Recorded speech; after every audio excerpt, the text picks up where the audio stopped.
Welcome guys.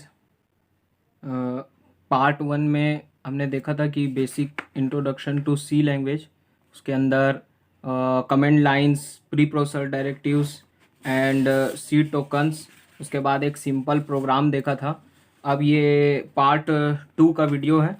जो लोग part one नहीं देखें तो लिंक डिस्क्रिप्शन में दी हुई है।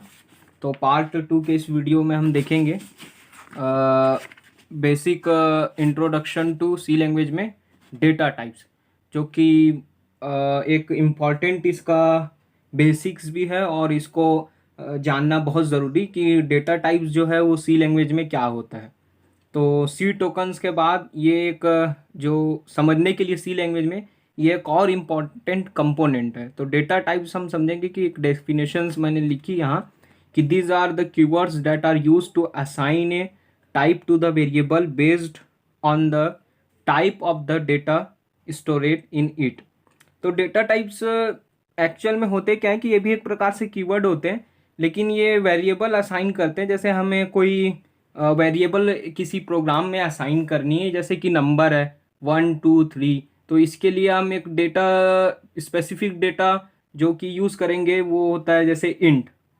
इंट जब हम यूज़ करेंगे या इंट ए इंट बी ऐसा यूज़ करते हैं, तो उसमें हम फिर उसके बाद उसके वो जो इंट है वो खाली इंटीजर वैल्यू को रीड करेगा। कंपाइलर जो है वो इंट के हिसाब से इंटीजर वैल्यू को रीड करेगा। और जैसे हमको कैरेक्टर यूज़ करना है तो हम यूज़ करते हैं क्यार। तो इसी प्रकार से ये डेटा टाइप्स सी लैंग्वेज में होते हैं। इसको हम और आगे देखेंगे। There are 3 types of data types. Data types जो होते हैं वो 3 टाइप्स के होते हैं। तो एक जैसे फर्स्ट होता है प्राइमरी डेटा टाइप्स। प्राइमरी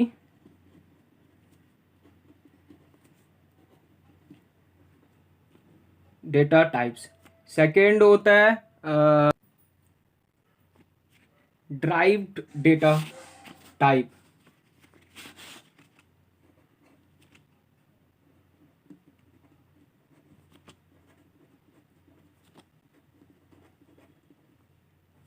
और उसके बाद थर्ड होता है यूजर डेटा टाइप।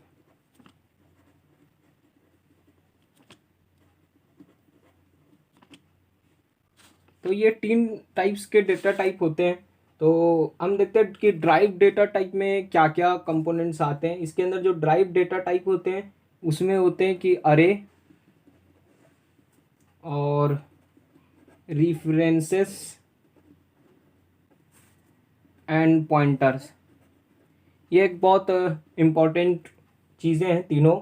इसका हम और आगे के वीडियोस में देखेंगे कि ये क्या होते हैं। और यूज़र डेटा टाइप में एक इम्पॉर्टेंट एक ये आता है कि स्ट्रक्चर, यूनियंस,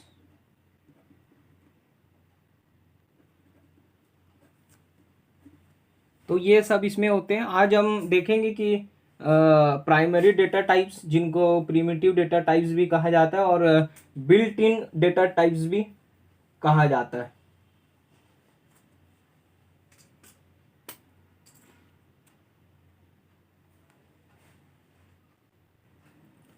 तो primary data types, this data types are also called built in data types. इन्हें बिल्ट इन डेटा टाइप्स भी कहा जाते हैं, कहा जाता है। और इसके जो टाइप्स होते हैं ये बहुत इंपॉर्टेंट चीज़ है जो कि हम यूज़ करते हैं। जैसे फर्स्ट में हम ले लेते हैं कैर, सेकेंड आता है इंट, थर्ड आता है फ्लोट, फोर्थ आता है डबल। इसी तरह और भी इसके अंदर होते हैं। तो जो कैर, इंट, फ्लोट, डबल है ये हमारे बिल्ट इन डेटा टाइप्स हैं।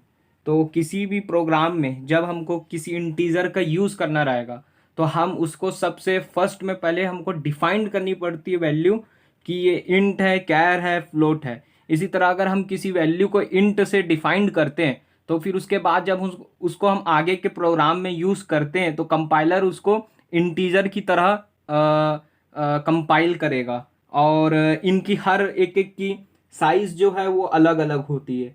जैसे कैर का अपन ये देखें कि कैर में क्या कितनी साइज होती है, क्या क्या होता है। तो कैर जो होता है वो 1 बाइट ऑक्यूपाई करता है, स्पेस जो मेमोरी का लेता है वो 1 बाइट ऑक्यूपाई करता है। और ये कैपेबल होता है होल्डिंग एक कैरेक्टर, मतलब कैरेक्टर को ये होल्ड करता ही है, तो वो दिख ही रहा है कि कैर का वो है। उसके बाद आते हैं इंटीजर। इंटीजर जो है वो होल नंबर को स्टोर करता है,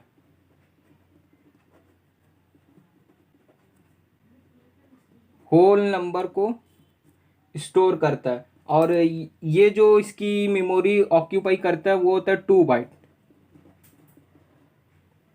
उसके बाद आती है फ्लोट। फ्लोट भी जो है वो नंबर ही को यूज करता है, लेकिन फ्लोट क्या करता है, पॉइंटेबल नंबर को मतलब जो पॉइंट के आगे के नंबर होते हैं उनको भी रीड करता है। तो जैसे इंटीजर में अगर हम किसी ए की वैल्यू को अगर हम स्पेसिफाई करें, ए इज इक्वल टू 2.4, तो जब इसको कंपाइल रीड करेगा तो ये खाली 2 को रीड करेगा, 0.4 को रीड नहीं करेगा। अगर हम इसको फ्लोट में यूज करते हैं, जैसे कोई भी बी की वैल्यू अगर हम 3.24 असाइन करते हैं, तो ये फिर क्या करता है कि पॉइंट्स को भी रीड करता है। तो इंटीजर में खाली होल नंबर होगा, और जो अगर इसमें फ्लोट में आ जाए तो ये पॉइंटेबल नंबर्स को भी क्या करता है, रीड करता है। और ये मेमोरी ऑक्यूपाई करेगा 4 बाइट। ये 4 बाइट मेमोरी ऑक्यूपाई करता है। उसके बाद हम आते हैं कि डबल में। डबल क्या होता है, जस्ट इसका डबल फ्लोटिंग पॉइंट होता है। डबल फ्लोटिंग पॉइंट, जो फ्लोट की जो साइज है उसको ये डबल करता है, मतलब फ्लोटिंग को डबल उसमें साइज में, मेमोरी साइज में रीड करता है। तो इसलिए ये मेमोरी ऑक्यूपाई करेगा 8 बाइट। और ये जो है डबल, ये आफ्टर डेसिमल 6 डिजिट प्रोवाइड कराता है। मतलब किसी भी इंटीजर के पॉइंट के बाद ये 16 डिजिट प्रोवाइड करा सकता है, 16 डिजिट आफ्टर डेसिमल पॉइंट।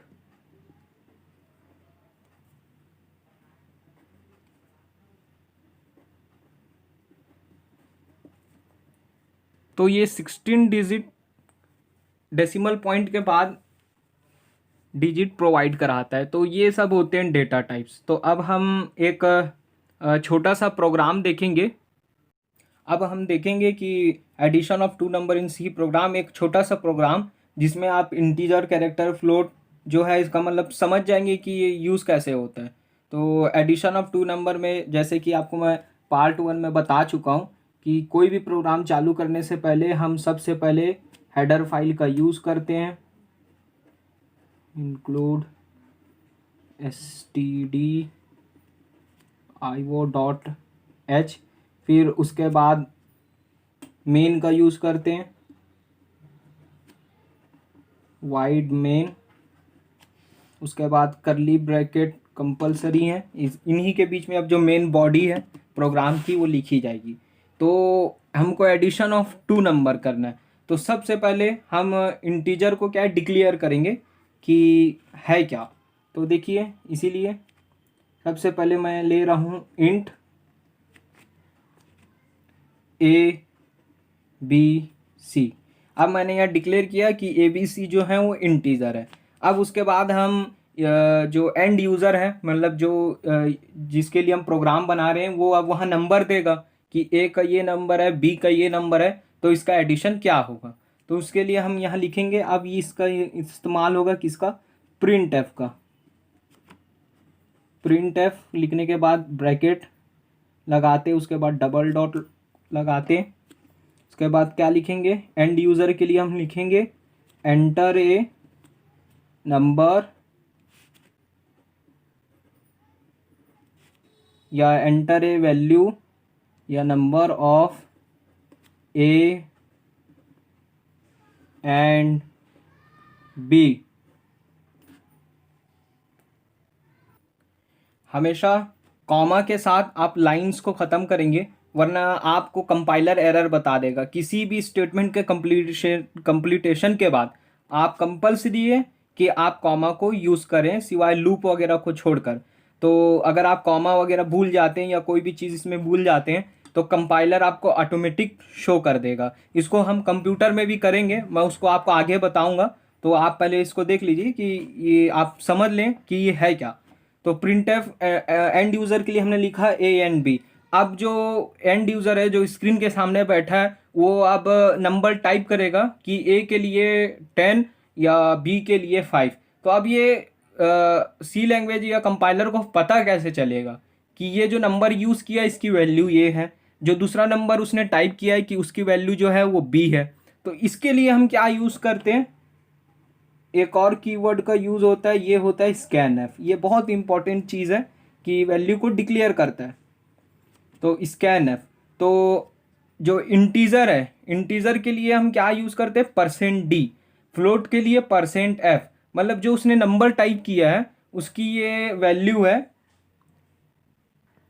ये एक टाइप का फॉर्मेट स्पेसिफायर होता है कि जो डिक्लेयर करता है, कि स्पेसिफाई करता है कि ये इंटीजर वैल्यू है या फ्लोट वैल्यू है। तो इसलिए इंटीजर वैल्यू के लिए जो हम यूज़ करते हैं वो होता है %d। तो हमने दो नंबर यहाँ लिए हैं, तो हम क्या करेंगे, दो बार %d लेंगे, %d %d।